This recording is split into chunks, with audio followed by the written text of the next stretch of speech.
bálsamo não sei das quantas, você exala o perfume, o meu rei quando está no trono e a gente passa por ele. Não tem esses textos lá em Cântico dos Cânticos que falam coisas assim tão diferentes, né? Tão assim, de intimidade, falando sobre perfume e da intimidade daquele casal que exalava cheiros maravilhosos. E aí tem uma situação lá que uma delas fala que ela não teve tempo para se tratar. É outra situação do Cântico dos Cânticos, mostrando o quanto o perfume já fazia parte daquele contexto ali. Tanto que existem pesquisas arqueológicas encontrando artefatos de produção de perfumaria, produção de maquiagem, já no próprio Egito, né? Tanto essas produções, os lábios que eles usavam para se embelezar. Então, essa questão desse artefato, toda essa trabalheira que eles tinham de cortar o cabelo, eu não sabia também uma expressão que eu fiquei sabendo esses dias. Por que os homens judeus, eles cortam o cabelo e a barba totalmente diferente do que um homem egípcio? Eu não sabia disso. O egípcio, você já viu até nos desenhos, que parece aquela coisa que parece que botou uma cuia e cortou o cabelinho deles assim? Não sei se vocês já repararam. Aquilo ali, quando a gente lê uma expressão que era proibido os homens judeus cortarem a barba e que a barba tinha que descer, não sei das quantas, porque era uma recomendação, num caso de estética, para que aquele povo não se assemelhasse a um povo pagão. Com o perfume de Cristo, nós vamos passar por processos, por procedimentos. Então, entender que a gente é pecador é o primeiro momento da vida da gente. Mas o que a gente precisa fazer é resgatar, e é o tratamento. Então, durante aquele processo ali, aquela pele, para depois se apresentar, porque ela seria eleita. Como que ela seria eleita? Ela teria que ter um diferencial, a pele dela seria diferente. Então, todo aquele tratamento de 6 meses, com aquele óleo que ela passava, era a intenção de que, é como se, não sei se alguém passou já em problemas de pele de acne, e que literalmente a pessoa esfrega, aperta, tira, aí provoca aquela pele, aquele vermelhidão, aquela pele resseca, cai, até que aquela pele seja renovada. Não é assim mesmo? Muitos já passaram por isso. A rainha Esther teve que submeter a isso. Todas aquelas mulheres que estavam ali durante 6 meses eram convocadas, se apresentavam calmamente, pacientemente. E aí eu pergunto, e se ela desistisse? O que seria? Passa o que para as pessoas?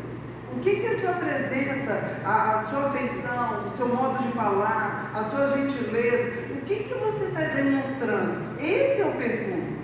Porque Jesus, quando passava, o perfume dele, a presença dele era notada. Eles sabiam que ali tinha um homem que fazia a diferença. A mesma coisa é o sentido para nós. Qual é a diferença que eu estou fazendo na minha família, nos meus relacionamentos, nas minhas amizades? O que as pessoas têm tido impressão de mim? Será que realmente eu sou um bom perfume? Eu tenho exalado o que para essas pessoas, né? Então, tudo isso é um processo. E precisa se perguntar, eu tenho sido obediente? Realmente, que obediência? O que eu preciso tratar na minha vida? Eu tenho dificuldade de aceitar, de acolher algumas regras, algumas orientações, e realmente eu me submeto a isso aí? Então, muitas vezes a gente acha que a gente é muito bonzinho, muito não sei o quê, mas a gente não é muito obediente. A gente tem essa dificuldade de tratar essa questão, mas como? Eu acho que em cada um de nós aqui a gente precisa rever em que aspecto eu não estou sendo obediente. Que muitas vezes, dependendo das escolhas que a gente vai fazer, o resultado não é nada agradável. E começa pela obediência. O resultado final que a Esther teve começou pela obediência. Em todo aquele processo, eu fico imaginando, gente, você sendo esfoliada, sua pele, né, sendo machucada, você passar por aquilo ali, descama e volta, você ficar o tempo inteiro submeter durante 1 ano naquele processo todo. foi a obediência. É a primeira lição que a gente deve se perguntar se nós realmente queremos ser o bom perfume de Cristo, se nós estamos realmente exalando. E assim, ele sabia, a Vasti já estava exilada. Aí aquelas moças estavam sendo tratadas, todas elas estavam passando por aquilo ali. Outra mulher poderia ter sido escolhida. Ela não sabia o que ia acontecer. Você ficar ali em suspense, sendo submetida àquela situação, pacientemente você aguardando tudo desenrolar daquela situação ali. Então acho que a primeira questão, obediência, paciência e submissão. A submissão por quê?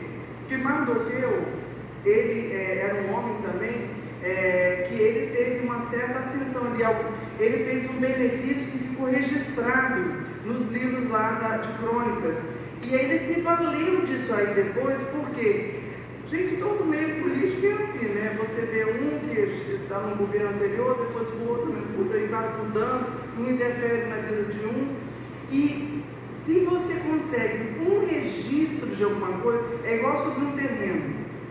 E alguém vem de repente pedir aquele licença daquele terreno. Ah, mas cadê o documento? Você tem? Você tem um documento registrado aí? Então, Mardoqueu tinha um registro que foi fundamental na vida depois dele e da Esther, que fez depois toda a diferença quando a gente lê lá o livro da Esther. Pega uma coisa, gente, quem passa na menopausa, meu Deus do céu, olha, Senhor da glória, você tem que por fim você pudesse mergulhar no tanque de hidratante, né? Porque a pele fica diferente, os hormônios fazem diferente, porque é algo de dentro para fora, e a gente tenta interferir. Então tem muitas formas da gente hidratar. Uma pele desidratada é muito difícil, porque quantas vezes a pessoa vai envelhecendo, vai perdendo essa hidratação, ela se corta, ela se sangra.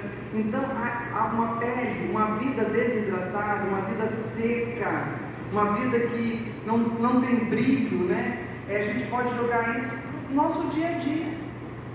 São situações, uma pessoa que é áspera, que é seco com o outro, que é duro com as palavras, né? E a palavra boa ao seu tempo, né? Quão boa ela é. A palavra é como um favo de mel. Então são tantas figuras que tem na própria palavra, falando dessa hidratação, dessa coisa leve, né? Que tudo isso representa na vida da própria Esther. Quebra, que sabe exatamente cada processo que a gente precisa fazer. Nós estamos na mão do bom oleiro. E aí, como vaso, né? Aquela mulher que pegou aquele vaso de alabastro, né? Derramou, gente, agora eu fiquei pensando assim, gente, foi muito dinheiro, foi muito caro produzir aquele vaso, aquele perfume que aquela mulher jogou todo ali, uma jogou nos pés, outra jogou, tem mais história que jogou no próprio, em cima de Jesus, né, enxugando com os seus cabelos. Então o perfume que foi lá jogado ficou impregnado naquele ambiente quando aquela mulher quebrou aquele vaso de alabastro. Ou seja, ela não só perfumou uma vida, ela perfumou a todos que estavam ali. Então será que a minha vida é uma vida egoísta, que não faz diferença, que não perfuma a vida de ninguém? Aquela mulher, ela foi extremamente generosa, ela quebrou o seu vaso e tudo aquilo ali foi perfumado com a presença daquela mulher ali. E Jesus mesmo, ele reverenciou aquele ato daquela mulher e falou o quanto ela fez por ele. Então, quando nós estamos fazendo por alguém, nada mais é do que estamos fazendo pelo próprio Jesus. Aquele perfume que foi lançado ali naquele lugar é o perfume que Jesus deseja que a gente possa também perfumar. Continuando aqui, é interessante saber que você está marcando o lugar, marcando com um bom perfume, uma boa presença. É assim que Cristo, Ele quer que você ande. O que é andar? É manifestar, é demonstrar. Então que a gente possa lembrar disso, ó. Quem está fazendo a boa obra?